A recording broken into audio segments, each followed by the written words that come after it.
For those of you on the stream, we are here. Hello and welcome to the 5th and final game of our first ever Midweek Madness event, Team Viper versus Team Doubt. It is 2-2, it is tied up, and we are here with Sudden Death for our final match. It's also on Socotra, which is the map that we're seeing right now. I believe it's Socotra. I don't know if it's pronounced maybe differently. It probably is, because I can't apparently pronounce anything in this game, but that means that the map is very, very small. Players are very close together, as, you know, probably about 80% of the, well, maybe not 80, maybe like 70% of the map is water around the edge, and they cannot access this water. It is stoned out, and that means they have to go full land, and they are in a very tiny ring in the center of the map.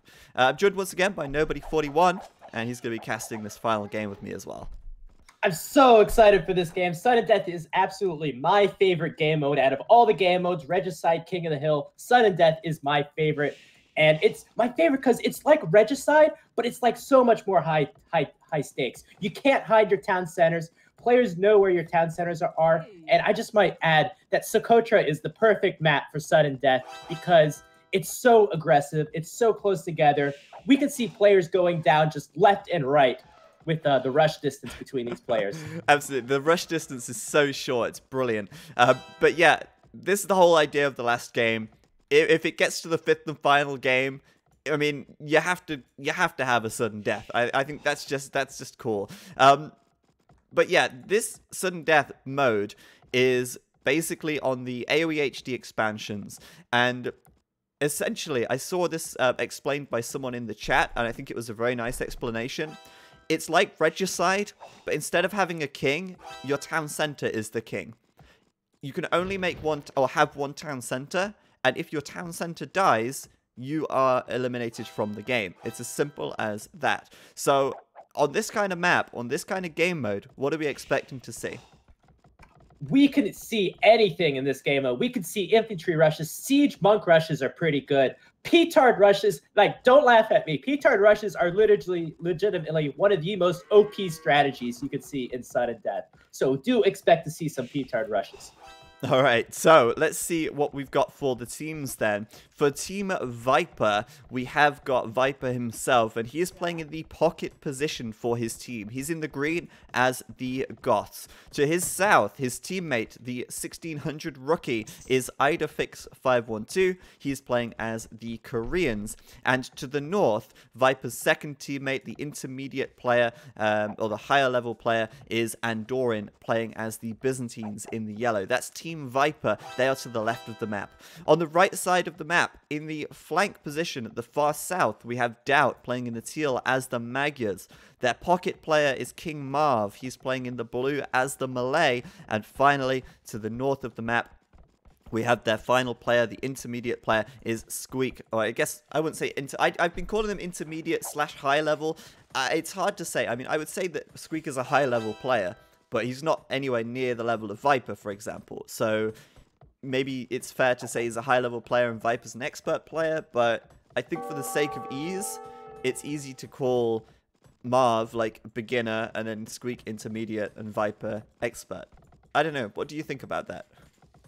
I think to be, like, most accurate, probably expert, high intermediate, and then intermediate for the 1600s, because 1600 is actually pretty hard to get to. Most people don't get there. Sure. But I mean, it's all relative. You can say high, medium, low. Doesn't matter. Yeah. I mean, it's basically high, medium, and low. Relative to, like, if you look outside of this game, obviously King Marv and Idafix are well above the average HD player, for example. But since they're 1600 on Voobly, they're still considered, like, rookies, basically. You know, relative to the whole grand scheme of things, I suppose. Anyway, look at this. Viper here into the Feudal Age first, or second even, but coming in with the Trush. And it looks like Viper's team might have a little bit of a plan then. Viper in the pocket position, trushing Squeak. That's really unusual, and that says to me that they've got some kind of a plan up their sleeves here. There's no way Viper would trush the flank from pocket if they didn't have something up their sleeve. Normally, a pocket trush is very unusual. However, Socotra is basically like a 2-player map size, even though we're on an 8-player map size. King Marv is playing this like he's like he's in a regular map, like he's going to do a night rush or something. because he's going up to the castle age, might be looking for a fast castle. But no, the Viper realizes there's no rush distance. I'm going to go rush the hell out of these players right away. Yeah, and Squeak going to lose a villager here as he tries to put a defensive tower up. The nice thing about these towers for Viper, they cover both of the stone mines of Squeak. So this is really nice. A third tower from Viper coming up as well, and that's going to be covering both of the gold mines of Squeak. And Viper just going to try and stranglehold his opponent away from his resources. On the other side of the map, look at this. Idefix, the 1600, getting Trushy onto Doubt right now. Doubt has no defensive tower in position, and Idefix is throwing up 3 towers to the left of Doubt's base. I can't believe that he's trushing Doubt. This is fantastic. Doubt has 1 defensive tower coming up, but he has no stone income right now as he starts making 3 scouts from the stable. Idefix coming forward with some spears, though. What a play from our 1600 player right here. Bringing it to Doubt right now. The Vipers team absolutely had a plan going into this game. They took into account this might go down to the last game, and Socotra, a great map for tower rushing. I don't think scouts are nearly as good, so I think towers, really great strategy from this team. Okay, I've got a question right now. If the pocket player, Viper, is trushing the flank, and Idefix is trushing the other flank, what's Andoran doing? Andoran is Viper's flank player, but he's fast castling. Oh my god. He's fast castling with the blacksmith in a market. And that's weird too. He's going with blacksmith market, and he's taking plenty of stone. I think he's going to get a castle up. If he drops a castle right on... Oh my god, this is such great strategy. If he drops a castle right on top of Squeak, where his towers are, it's going to be GG. Oh my god, yeah. He could tower the TC and basically take it out with a castle. So... Andoran is actually going, but why would Viper not do the fast castle? Why Andoran? Andoran's playing as the Byzantines.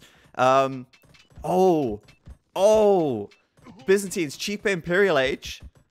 Do you think he's gonna try and go like for a fast Imperial? I don't think so. I'm looking at his resource. Oh wait, I'm in the wrong one. I don't know. He's got a lot of gold coming in. That's a lot of gold. He's got nowhere near enough food. Yeah, he's got nowhere near enough food. If he was doing a fast Imperial, we would expect a lot more villagers as well. But yeah, I mean, yeah. Either way, I think he just wants the castle up, to be honest. But even still, I mean, obviously, yeah, I do think that the Byzantines are still going to be a great civ to do this with anyway, if it's a castle drop. Obviously, extra HP on fortifications is going to help, but even still, just getting the petards out maybe could be enough to end things. If it was my team, I would want the Viper to go up with his towers and do the tower rush, because he's going to know exactly how to do a tower rush. I know Andoran probably knows how to do a tower rush, but the Viper's probably got more experience here, so I would want him to do that. Well, I would say as well, Doubt, with his 6 scouts, done a lot of damage. He's actually killed a few villagers of Viper here on the wood line at the front. That's really nice. Viper's team very much all in on this. Look at Idefix. He's actually building a ring of towers around Doubt's base. He's pushed Doubt away from the stone. That's incredible. King Marv, though, is up to the castle age. The melee player here, King Marv, of course, going up super quick. That's probably why he took the melee. And he's building walls in the center of the map, but there's nowhere near enough stone for a castle from him. So that's... Oh, wait, no. He's already building a castle, sorry. And that's in front of Squeak's base. This could actually throw a spanner in the works for Viper's team. If Andoran wanted to castle drop Squeak's TC, well... There's a castle already there from King Marv, because Andoran is a much later to the castle age. It's the castle coming up on the hill from Andoran right now. Thank God King Marv has got the right counter strategy in mind, and he's playing as the melee. He's able to get that castle up much sooner. Well, so, I do think that, sorry to interrupt, I do think that Andoran could have come forward and actually put the castle on Doubt's base instead, because Idefix actually has got a full circle of towers here. Yeah, it's true. That could be a big miscalculation from this team. Yeah, absolutely. That could have been GG right there. But King Marv with the defensive castle will delay things over there on that north side, which is going to mean that, you know, a petard rush is going to be very ineffective, and it's not going to happen, basically. Look at Andoran's resources. He actually has enough food. He has enough food to go to the Imperial Age and make trebuchets. Oh my god. Well, was I right? He's actually going to go for a fast Imperial. Yeah, look at this. He's idling his TC. His TC is actually idle right now. He's not spending any food. He's got his castle, and he just needs a little bit more food. And he's going in. He's clicked it. That's the Byzantines for you. And as soon as he gets imp, what's he gonna do? He's gonna move his villagers to stone. To wood and to gold, and he's just gonna make trebs. That town center is already in treb range. It doesn't matter. We're gonna have to see a player take out one of these players on the Vipers team really quickly if they want to stay in this game, because we know that Squeak is gonna go down pretty quickly here. Wow, Squeak right now, I mean, probably feeling fairly safe with these 2 castles right here. He's like, oh, I've got 2 castles, no problem. Oh, no, not if Andorian has Trebs out. Trebs in this game, that's going to be a game-changing, to say the least. Doubt, though, still doing so much damage with his Scout Cavalry, but I almost think that it's not going to matter at this point. The damage from these Scouts is going to be nothing if they lose their TC to a couple of Trebs as soon as he reaches Imperial. King Marv has a response, though. He's going in with P-Tards now. He's going. Well, he's not going in. He's making P-Tards. Actually, oh shit. He's switched to Karambit Warriors, though. Okay, he's making Karambits. Uh-oh. Yeah. Well, I mean, I like the P-Tard choice. I like P-Tards as well, but I mean, how effective are P-Tards versus Trebs? Castle, they can take the castle out. Oh, well, I mean, he's going to need a lot of P-Tards to do that. I mean, he's not got the eco to do that. In fact, it'd probably be better. He could actually, go around, go through the palisade and destroy the town center of Andorian. I've seen it done before. Maybe. I've seen it done with Showtells, but with Karambits, the Karambits are just too weak, in my opinion. They have like 4 attack. They're like a militia. They're super, super weak. The advantage of the Karambit is that, okay, they're super cheap. He can make a lot of these guys. Maybe he could snipe the Trebs with the Karambits. That could work. But it's still, I don't think the Karambits are going to be a game-winning move. I don't think they're going to be able to run under a TC and snipe it. I just don't think they do the damage for it. What I would have liked to see was maybe a sneaky P-Tard rush with both these castles here, but it looks like we're not going to see that. What I meant to say was, I thought King Marv could have made P-Tards and snuck around on the north side, taking out Andorian. Yeah, with P-Tards, absolutely, yeah. I agree. I thought you meant with the Karambits. I don't think that would work with the Karambits, but with P-Tards, it definitely would. Doubt and Squeak. Doubt actually going forward with his scouts. Squeak with some Janissary here. Andorian defending. Look at this, though. Andorian's mostly on wood and on gold at the moment. And he's about to hit the Imperial. He is in the Imperial Age. He's got 2 trebuchets queued up. The 2 trebs are coming out. Are they going to have an answer to these trebs right here? We're going to have to see how these Karambits do against these trebuchets. They need to take down the trebuchet right away. And we have to see repairs come in from Squeak. Meantime, Scouts and Janissaries are in. They're crippling Andorian's economy. That Treb is deploying on the hill. Will it matter if Andorian has no economy? If they are out of the game? The first trebuchet shot coming in right now. It hits the TC. It is in range. And that is a huge chunk of damage. Viper coming in with the villagers, walling in the trebuchet to make sure that whatever units come out, that trebuchet is going to be safe. And King Marv so far has not released the Karambits. Out they come, but the town center is already on fire. Squeak is not bringing in the repairs. The Karambits are moving forward. Viper cannot wall it up. Can he take the Treb down before the TC goes down? It's too late. The Treb will fall, but not before the town center goes down here. And will the Treb even fall? Okay, yeah, he's going to take the Treb. What a huge misplay from Squeak, not repairing his town center up in time. There's no excuse for not repairing that town center. Absolutely not. Squeak didn't realize maybe that his TC was under fire from a Treb. And now it's gone. He's out of the game. It's 3v2. King Marv and Doubt, they have it all to do right here. As Doubt is still of the feudal age. How is he going to be able to deal with this? Thankfully, King Marv is castle. He does have his Karambit warriors, but there's 2 more trebuchets out on the field right now, and I'm really worried that they could just come in and just kill Doubt's TC, because Doubt has no protection. The towers from Idefix are scattered around. This is just such a great plan. It's a masterful plan by Viper's team, and you can tell they went into this with a strategy. This game isn't over, though. These Karambit warriors can pick off these trebuchets. They can go for a TC snipe. They do have some okay upgrades. They have +2 armor done.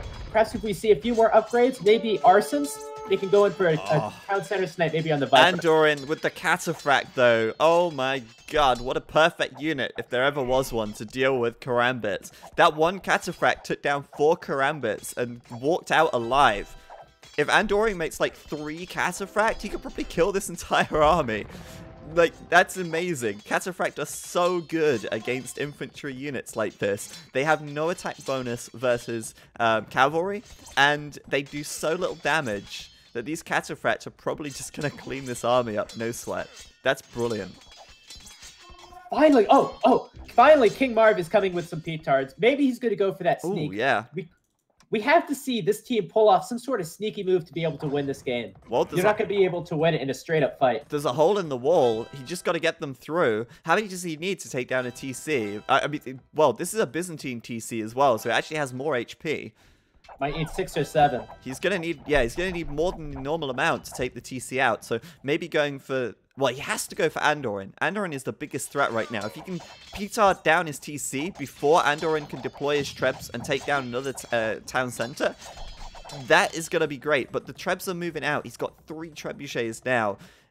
King Marv has to destroy the TC of Andoran before these Trebuchets kill the TC of Doubt. Wow, how intense is this? This is amazing. Now you know why I love sudden death. I hope to God these petards get there. We're going to see the 7th petard come out. I think it's going to need a minimum of 7, but he's going to have to completely be undetected going for that town center.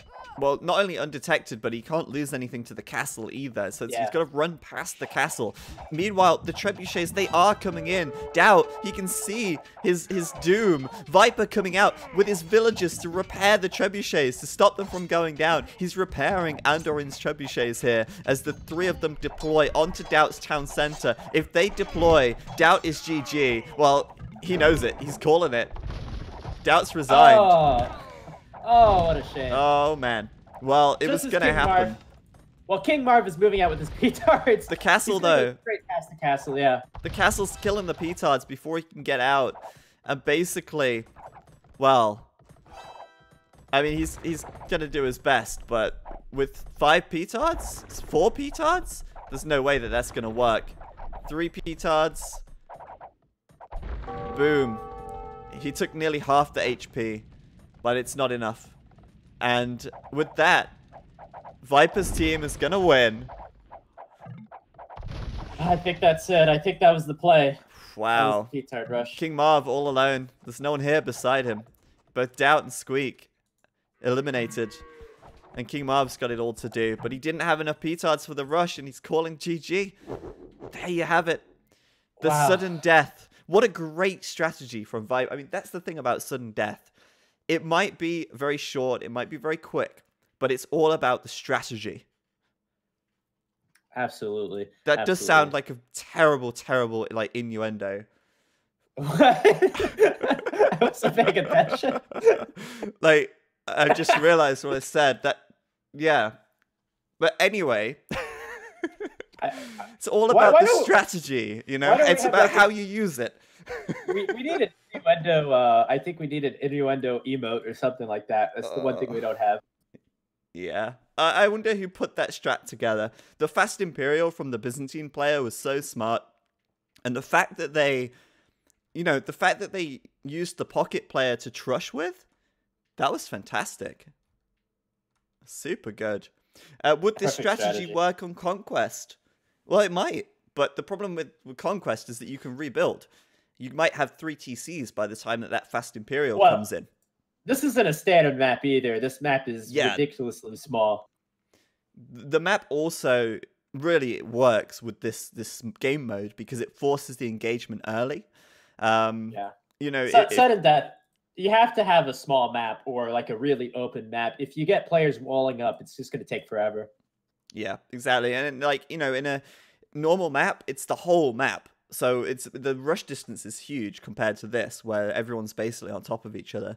But yeah, well played to Viper's team. I've got to say, I mean, both teams played so well this event, and I've really enjoyed these games. It is just a bit of fun at the end of the day. It's nothing too serious, but it was enjoyable nonetheless. And thank you for coming to cast with me as well. It's been a good time, and I hope everyone in the chat has also enjoyed the stream. Absolutely. This has been a pleasure. These have been incredible games. I can't believe how good these games have been. I'm just more surprised that it worked. Like when Carlini was like, all right, let's take an expert. Let's put them with 2 like lower rated players and like one lower rated player and 1 noob. Like, Yeah, let's see What's gonna be next? let's see. But it worked so well. Like the teams ended up being super fair, and we didn't just see Viper and Doubt dominating as well. So, I mean, I was really pleased with that. It was awesome. Yeah, I hope we